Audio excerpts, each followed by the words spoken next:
Last episode, we built a map, 5 brain regions, 5 documented neurological deficits, a prefrontal cortex running dark, a broken amygdala, a cable between emotion and conscience, cut.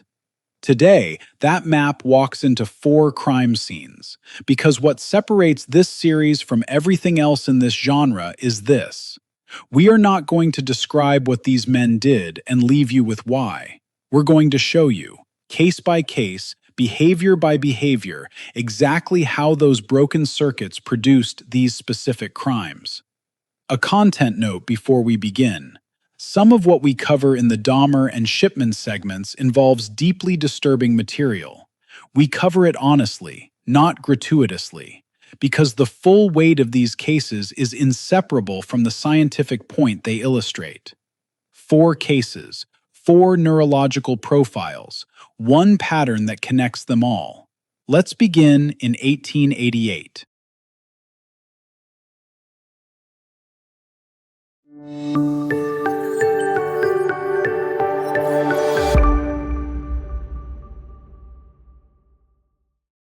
Let's begin in 1888, Whitechapel, London, and the case that launched an entire science. Whitechapel, 1888, the East End of Victorian London, overcrowded, desperately poor, filled with immigrants and the chronically destitute, by the standards of the era, invisible, until the autumn of 1888, when someone began making them impossible to ignore. Between August 31st and November 9th, 1888, at least 5 women were murdered in Whitechapel. Mary Ann Nichols, Annie Chapman, Elizabeth Stride, Catherine Eddowes, Mary Jane Kelly, each killed at night, each bearing wounds that forced police surgeons to confront a category of violence they had no framework to understand. The Rippers' crimes had a behavioral consistency that modern forensic psychologists immediately recognize. First, selection. The victims were not random. They were chosen from a specific population, in a specific geographic area, during specific hours. Modern analysts call this a comfort zone, a territory the offender knew well. Second, methodology. Rapid, efficient incapacitation, followed by extensive post-mortem mutilation, targeting specific anatomical regions. Not random frenzy. Controlled ritual. The killer was calm enough to work methodically in darkness, outdoors, with discovery possible at any moment. Police surgeon Dr. Thomas Bond, examining the final victim, wrote in 1888 that the wounds showed evidence of anatomical knowledge, yet disordered enough to rule out formal surgical training. The attack was thorough enough to suggest familiarity with anatomy, purposeful, not panicked. Now run this against the neuroscience. Prefrontal dysfunction, reduced consequence simulation, maps directly onto the willingness to operate in high-risk environments repeatedly. After the first murder generated citywide alarm, a functioning prefrontal cortex would have produced behavioral modification. It did not. Amygdala dysfunction, the absent guilt response, is evidenced most powerfully in the post-mortem behavior. The methodical, unhurried nature of the mutilation, at sites where discovery was imminent, is only explicable in a person for whom the victim's humanity generated no aversive emotional response whatsoever. And the broken cable, the severed uncinate fasciculus, explains the dissociation between what his eyes were seeing and any moral or emotional response to it. The signal was generated nowhere. Nothing reached the break. The action continued. Jack the Ripper was never caught. We will likely never know who he was. But the behavioral signature he left across 5 crime scenes in 11 weeks reads, to a modern forensic neuroscientist, like a textbook demonstration of the neurological profile we built in episode 2. The case that started everything, started it by posing a question neuroscience has now begun to answer. 107 years later, Milwaukee, Wisconsin. The case that neuroscientists still argue about today, because the brain that could have answered everything was destroyed. Jeffrey Dahmer, born May 21, 1960. His early childhood was, by accounts of those who knew his family, unremarkable, until a double hernia surgery at age 4, after which his father Lionel Dahmer described a son who became withdrawn, increasingly preoccupied with dead animals, their bones, their internal structure. His first murder occurred June 18, 1978, 6 weeks after high school graduation, his parents finalizing their divorce. He was alone in the family home. He was 18 years old. His victim, Stephen Hicks, was 19. Between 1978 and 1991, Dahmer murdered 17 men and boys. What the forensic records describe is not a man in the grip of uncontrolled rage. They describe extraordinary, meticulous, highly organized behavioral patterns, sustained over 13 years. Dahmer spoke to investigators with extraordinary clinical detachment. His primary motivation, he said, was not violence itself, but the desire for a companion who could not leave. His murders were, in his own description, the solution to an unbearable internal state of loneliness. Dahmer told investigators he had expected to feel horror after his first murder. Instead, he described feeling nothing, not satisfaction, not guilt, not distress, an internal silence where the feedback signal should have been. Here is what most true crime content never tells you. Dahmer tried to stop. He sought help through the army, through religion, through relocation. He was not a man who wanted to kill. He was a man who could not generate the neurological feedback that would make the compulsion aversive enough to permanently override it. Prefrontal dysfunction explains the extraordinary risk tolerance. Most dramatically, in May 1991, a 14-year-old victim escaped Dahmer's apartment and was found by neighbors on the street. Milwaukee police accepted Dahmer's explanation and returned the boy to the apartment. Dahmer then murdered him. He continued for 3 more months. The most forensically discussed moment in his interviews.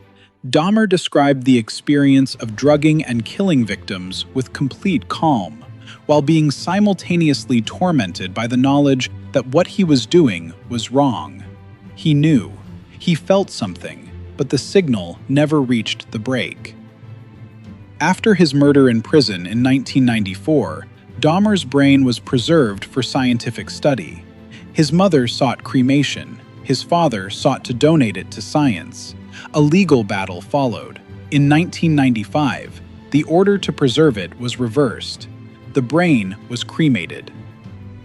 Neuroscientist Jim Fallon, whose own brain scan we examined last episode, has stated publicly that the loss of Dahmer's brain represents one of the most significant missed opportunities in the history of forensic neuroscience.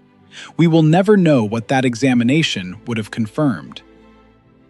Jeffrey Dahmer, the most neurologically instructive case in this series, because he could articulate his own internal states with extraordinary clarity. And what he articulated mapped onto the broken circuits with a precision that is both scientifically extraordinary and humanly tragic. From Milwaukee to Manchester, from a man operating in the shadows of urban America to a man operating in broad daylight, as a trusted, beloved family doctor, and murdering between 250 and 300 of his patients over 27 years. Harold Frederick Shipman, a family GP in Hyde, Greater Manchester, well-liked by patients, respected by colleagues, described as dedicated, thorough, and caring. He was also the most prolific serial killer in British recorded history, and almost certainly one of the most prolific anywhere in documented human history. His method: lethal overdoses of diamorphine, medical heroin, administered during routine home visits or surgery appointments. He would then falsify medical records, sign death certificates himself, and in many cases, contact families before anyone else, arriving as the compassionate doctor bearing terrible news. The invisibility of his crimes was structural.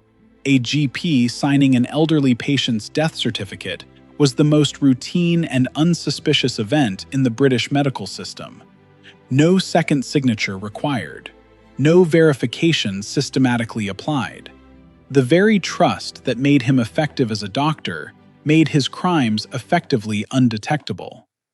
He was caught, not by any systematic oversight, but because he forged the will of his final victim, Kathleen Grundy, leaving her entire estate to himself. That act of extraordinary overreach triggered a forensic examination of her body and the discovery of a fatal diamorphine overdose.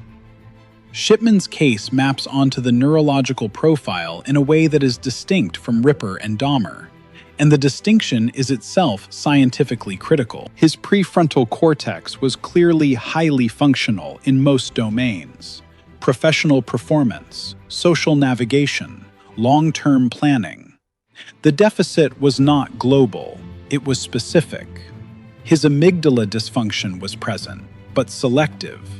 Shipman maintained long-term relationships, showed apparent emotional investment in his family, and projected warmth and care toward the patients he did not kill. The neurological deficit in extreme killers is not always global.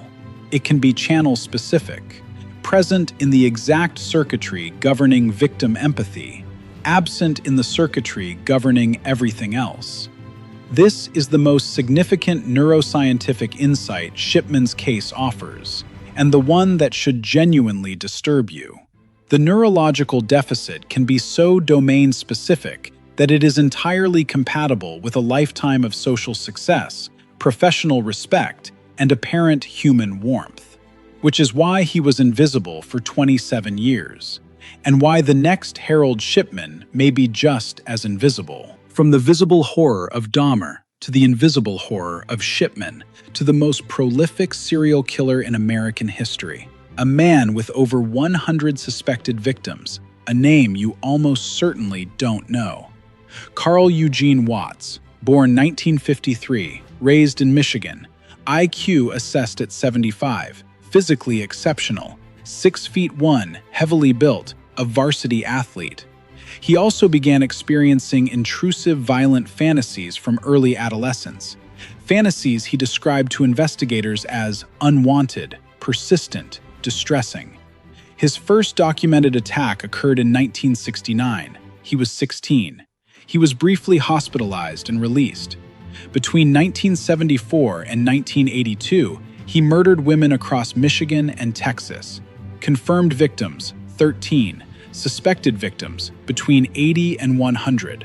Almost certainly the most prolific serial killer in United States history. There are two reasons Watts occupies almost no space in public consciousness, despite being the most significant serial killer in American history by victim count. First, geographic dispersion. His murders were spread across multiple states and jurisdictions over 8 years. No single jurisdiction ever had enough cases to build a pattern the media could follow. Second, a prosecutorial deal that remains one of the most controversial decisions in American legal history. In 1982, Texas prosecutors, lacking sufficient physical evidence, offered Watts immunity from prosecution for any murders he confessed to, in exchange for cooperation in locating victims.